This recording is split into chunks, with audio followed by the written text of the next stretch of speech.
So in this episode, we're going to talk about the Web 3.0, what it is, why everyone is talking about that, what's going on over there. And I am here at the Singapore FinTech Festival with 6,000 other persons that are geeking out about, yes, that movement, all the other things about Web3, blockchain, smart contract, etc., etc. We're going to get and explain a little bit what is Web3.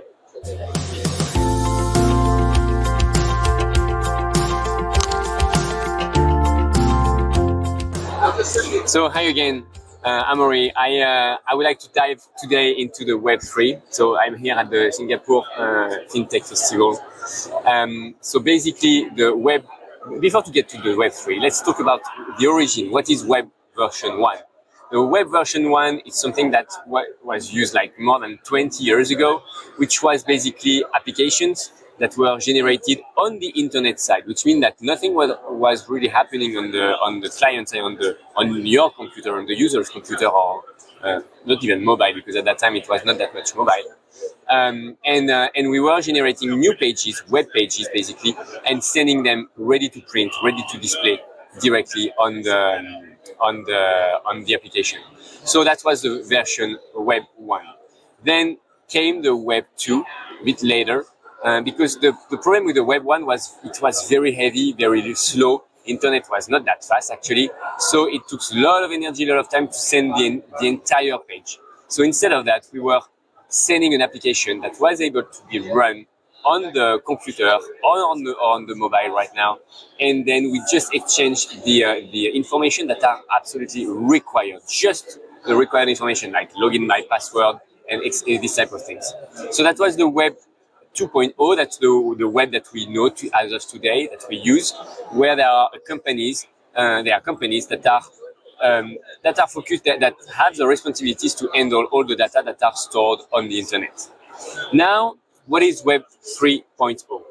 If I would replace Web 3.0 by one word, that would be decentralization.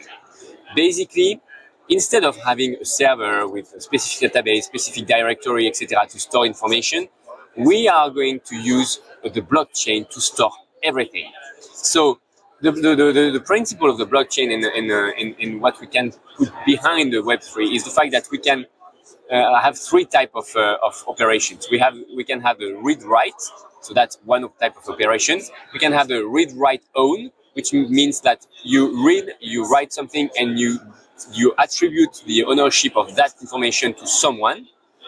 And you can also have the read, write, execute, which basically is read, write, and then you can execute something like it could be for cryptocurrency, for a transaction, or for whatever execution you want to have.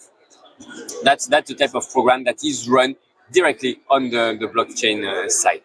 So now, what's changing? What's really new with that new level, with new layers on the internet is the fact that third parties are not actually required anymore. We all know, like Uber, Airbnb, they are big companies with their own servers. They guarantee the information that are on the web. But with the Web3, we can launch an ecosystem dedicated that is run by the software, and it can run by its own. The blockchain take care of the storage, etc. And then the contracts are going to be run, and basically the third party, the person that we trust, now became a software. It became the blockchain by its own. So that's a new shift, and we will see a shift from what we knew on the Web 2.0 moving forward to the Web 3.0. And from a user perspective, maybe it's not going to change that much, because it's really on the back-end side, on the server side, that we will see softwares being decentralized, being moved to another type of architecture where everyone has access to the data in some way, but the data is secure and encrypted in a way so that only the owner or the person that are really allowed to access to the data will basically be able to get access to it. So in a nutshell, the Web 3.0 are basically a decentralization of everything that's going on the internet.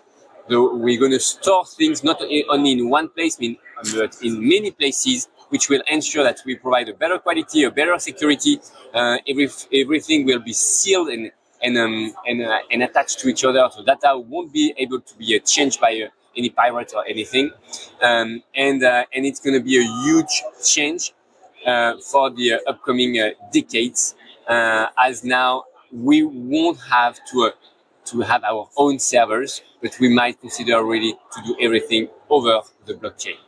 So I hope it helps, and I hope it explains a little bit things. And I will come back in further episode to get a bit deeper on specific topic all about the Web 3.0. I will see you there.